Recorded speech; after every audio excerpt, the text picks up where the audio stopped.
रिया हमेशा से अंधेरे से डरती थी, लेकिन उसे खुद नहीं पता था क्यों। बचपन में उसकी दादी उसे उस पुरानी हवेली की कहानियां सुनाया करती थीं।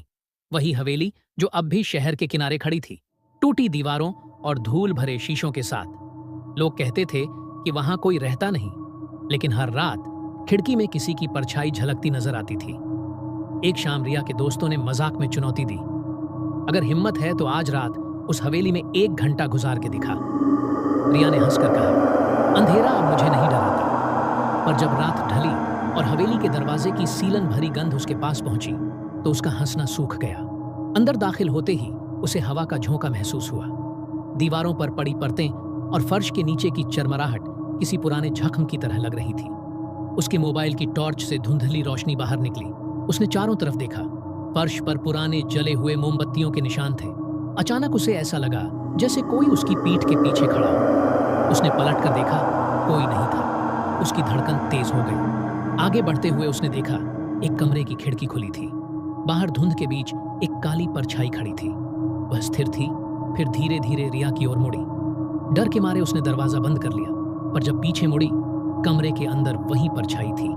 रिया चीख पाई भी नहीं। उसने जल्दी से अपनी टॉर्च पर रोशनी डाली। पल भर में वह परछाई गायब हो गई।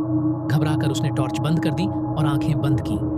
तभी कानों में एक ठंडी आवाज आई, रोशनी मत बुझाओ, मैं तब दिखता नहीं। रिया का पूरा शरीर जड़ हो गया। उसने धीरे धीरे आंखें खोली और सामने लगे जंग लगे आईने में देखा।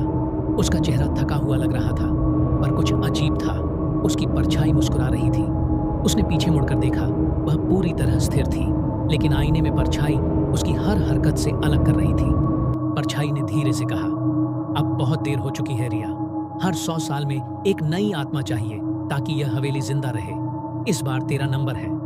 उसे लगा जैसे फर्श उसके पैरों से खिसक रहा हो। चीखते हुए वह दरवाजे की ओर भागी, लेकिन सारे दरवाजे खुद ब खुद बंद हो चुके थे। अगले दिन शहर के लोग हवेली के बाहर इकट्ठा थे।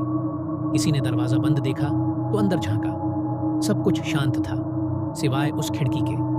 वहां अब एक नई परछाई दिख रही थी, बिल्कुल रिया जैसी। कहते हैं, अब जब भी रात में कोई उस हवेली के पास से गुजरता है, तो खिड़की में वही मुस्कुराती परछाई दिखती है और हवा में वही फुसफुसाहट सुनाई देती है, रोशनी मत बुझाओ,